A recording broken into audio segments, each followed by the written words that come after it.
Hi, my name is Camilla Salisbury, and today we're going to make a Brie en croute with dried cherries, pecan, rosemary, and honey.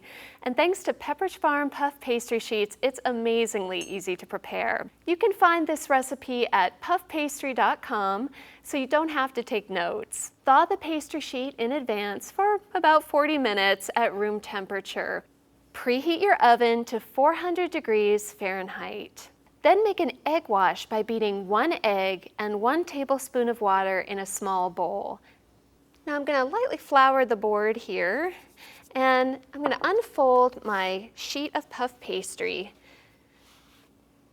And once I've done that, I'm just going to take my rolling pin and roll this out to a 14-inch square. I've softened 1/3 cup of dried cherries by soaking them in hot water for about 1 minute, and I'm just going to pat them dry. And now in a larger bowl, I'm going to put those dried cherries, 1/4 cup of chopped toasted pecans, 1/4 cup of honey, and 1/2 teaspoon of chopped fresh rosemary leaves. Now, if you don't have fresh rosemary leaves, 1/8 teaspoon of dried crushed rosemary leaves works just fine. Next, we'll take our delicious cherry mixture and spread it over the center of the pastry square.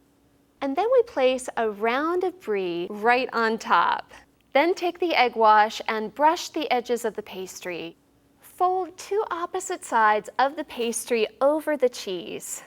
And once I've done that, I just like to mold it in the sides a little bit so you can really see that beautiful round shape of the cheese.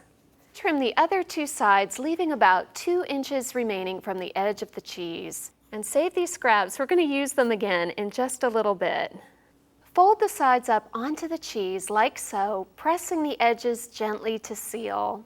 Now if it's not sticking, you can just brush it with a little bit more of the egg wash.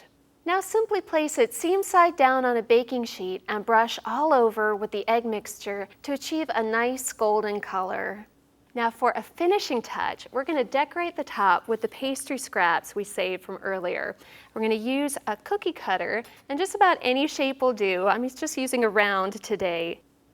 Just place each shape on top of the pastry and brush with the egg wash.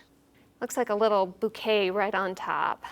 Now bake the pastry for 20 to 25 minutes or until it's a deep golden brown color, and then let it stand for 45 minutes to 1 hour depending on how soft or melted you like your brie. Voila, here's our warm and golden brie en croute.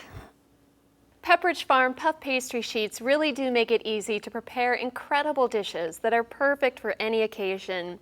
For additional simple and delicious recipes, I invite you to visit puffpastry.com.